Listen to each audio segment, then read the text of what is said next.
Today's world is all about speed, fast food, fast cooking, fast everything. Meals are made in minutes, ovens talk back, and buttons do the cooking for us. From frozen dinners to instant noodles, everything's about speed. You hardly chop, stir, or wait anymore. But what if we turn back the clock?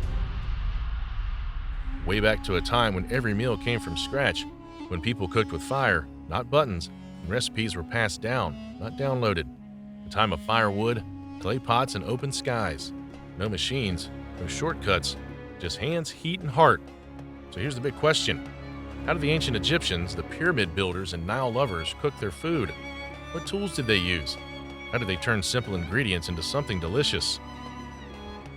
To understand that, we need to step into their clay kitchens, follow the scent of smoke and spices, and learn how cooking was part of everyday life in one of history's most amazing civilizations.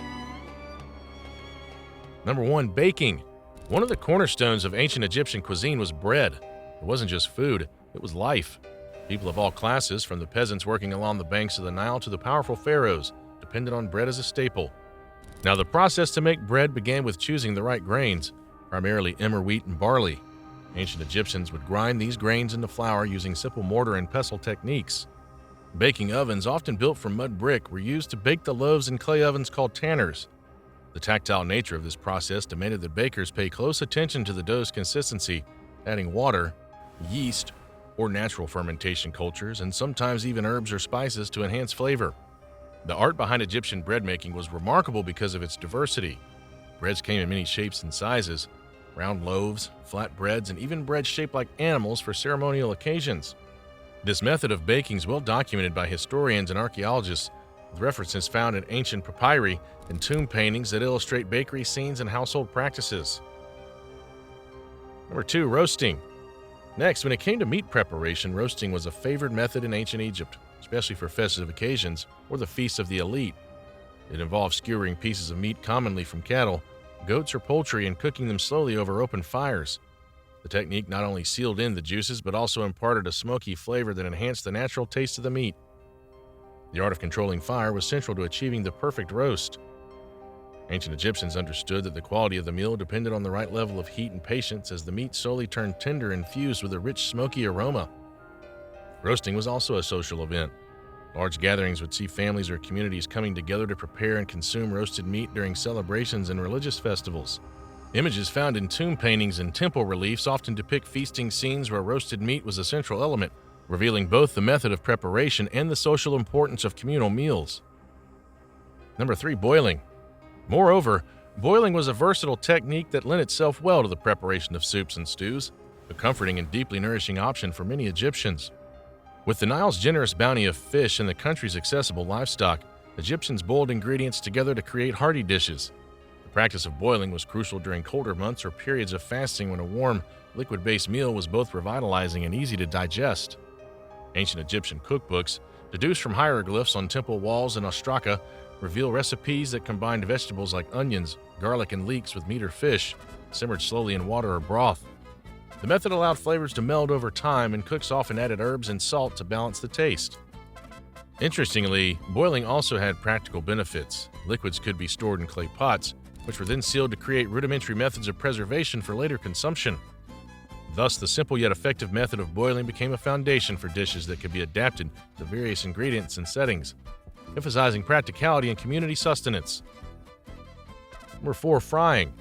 Frying was another important method in the ancient Egyptian culinary arsenal. This technique was particularly useful for prepping smaller cuts of meat, fish, or even vegetables. Ancient cooks used oil often derived from sesame seeds, lettuce, or radish to fry ingredients in a shallow pan over a basic fire. Frying enabled cooks to create a crispy exterior while retaining the juicy interiors of the food items. The approach was straightforward yet required skill. The key was in controlling the temperature to avoid burning the oil or overcooking the food. Also, frying was often employed during festivals and everyday cooking alike, where speed and taste were in high demand. From quick snacks meant to be enjoyed by laborers to sophisticated dishes served at banquets, the technique of frying imbued the food with an irresistible crunch that made every bite memorable. Archaeological findings have even pointed to specialized bronze or copper pans used specifically for frying, highlighting the specialization achieved by ancient Egyptian cooks over time. Number 5, stewing. Now, if boiling was the technique for soups, then stewing was its richer, often more indulgent cousin. Stewing involved cooking ingredients slowly in a closed container, allowing meats and vegetables to tenderize and their flavors to mingle harmoniously. It was a method perfectly suited for tougher cuts of meat or fibrous vegetables, which needed long hours to break down into a tender, flavorful mass. In many ways, stewing was like the ancient precursor to modern slow-cooked meals. The process of stewing was often ritualized. Families would gather around a large communal pot as ingredients were added in stages. So this slow cooking process not only made the food more digestible, but also created an environment where stories were shared and traditions were passed down. Number 6, grilling. Next, grilling, much like roasting, was a technique that relied heavily on the element of fire. However, while roasting often involved large cuts of meat, grilling was typically used for smaller items and delicate ingredients. It allowed Egyptian cooks to quickly sear foods, locking in natural juices while imparting a distinctive flavor. Ancient Egyptian chefs used simple grills constructed from stone or metal, set directly above an open flame. The grilling process was particularly popular during outdoor gatherings and festive occasions. In the heat of the day, families would gather by the Nile or in open courtyards, enjoying grilled fish, small strips of marinated meat, or even vegetables that had been brushed with herbs and olive oil. So grilling wasn't merely a cooking method, it was an experience, an event that brought people together in the celebration of food and nature's bounty. The tradition of grilling has echoes in many modern cooking styles, showing a clear lineage back to the culinary practices of ancient Egypt. Number 7, smoking. Similarly, smoking is a method that may bring to mind modern barbecue, yet it was also practiced by the ancient Egyptians. It involved cooking meats or fish by exposing them to smoke from burning wood or aromatic herbs.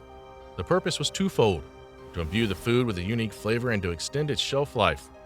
The process of smoking was crucial in a society where fresh food wasn't always available, especially in times of modest harvest or during long journeys along the Nile. So ancient Egyptians likely placed their meats in specially designated smokehouses or used makeshift smoking racks to dry and cook the food. The smoky infusion helped to mask any potential off flavors that might arise from long storage periods, while adding an appealing aroma to the dish. Archaeological evidence, such as remnants of smoking apparatuses and depictions in ancient art, support this method's importance to legacy preservation practices.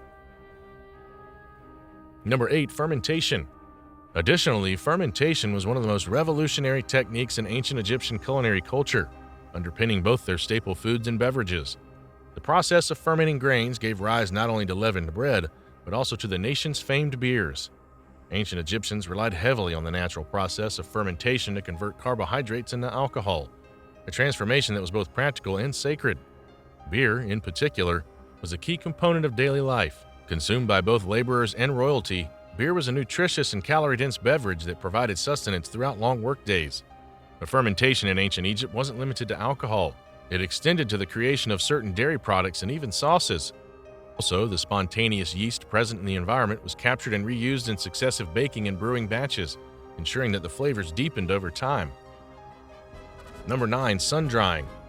And in a land blessed with abundant sunlight, it's no wonder that sun drying became a favored method among ancient Egyptians. By exposing the product to the heat of the sun, moisture was slowly evaporated, resulting in a dried product that was lightweight and nutritionally dense. Dried fruits and vegetables developed a sweetness and intensity of flavor that fresh produce couldn't match. This technique was especially valuable for creating ingredients that could be stored during off-season months or traded over long distances. The process was straightforward. Food items would be carefully cleaned, sometimes pre-treated with a light coating of honey or juice to aid in the process, and then laid out on mats or in specially designated drying racks. The natural environment provided the perfect conditions, and the method required minimal technology, only the Egyptian sun and a bit of know-how. This sustainable, energy-efficient practice allowed the ancient Egyptians to harness one of nature's most abundant resources, creating a legacy of ingenuity that modern food cooking methods only dare to replicate. Number 10, salt and pickling. Now, in a climate where the Nile seasonal flooding could both give life and wreak havoc, preservation techniques were also vital. So ancient Egyptians developed an array of methods to ensure that food remained edible and nutritious beyond its immediate season. Salting was one of the primary methods used to preserve meat. As salt drew out moisture that could promote bacterial growth, meat and fish were immersed in brine, then dried or smoked to enhance their longevity. Pickling, using mixtures of salt, herbs, and sometimes vinegar, added another dimension to food preservation. These techniques were not only practical, they were artful expressions of the Egyptians' keen understanding of chemistry and biology long before modern science codified these principles. Additionally, Innovative storage solutions such as sealable clay pots and intricately designed cellars were used to protect preserved foods from moisture and pests. This robust system of preservation allowed ancient Egyptians to plan for the future, ensuring that even in difficult times, there was sustenance available. Connecting the culinary dots. In order to understand the complexity and depth of ancient Egyptian cooking, one must appreciate that each method was more than just a technical procedure. It was a part of daily life and a reflection of the society as a whole. Cooking techniques like baking, boiling, and frying were communal experiences, a time for family gatherings, religious offerings, and the celebration of local festivals. Banquets, as depicted in various frescoes and tomb paintings, often featured a variety of dishes prepared by different methods, demonstrating both variety and the social stratification of dining. The sharing of food was a way to reinforce communal bonds, create lasting family traditions, and express gratitude to the gods. The very act of preparing and sharing a well-cooked meal transcended mere nourishment and became a spiritual as well as a social ritual. For example, bread and beer were prepared in the same locations not only because they shared the critical ingredient of yeast, but because their production was a daily communal activity that bound people together. Similarly, the preparation of roasted meats was often a highlight of religious feasts, where the communal spirit was as important as the culinary outcome. The variety of cooking methods can thus be seen as a narrative of daily life, work, community, and even art. The imagery of family members gathering at midday or in the twilight hours around a communal fire underscores the significance of these culinary practices in the everyday lives of ancient Egyptians. So, what are your thoughts about these ancient Egyptians' cooking methods? Share with us in the comments sections below, and don't forget to like the video and subscribe to our channel for more interesting content.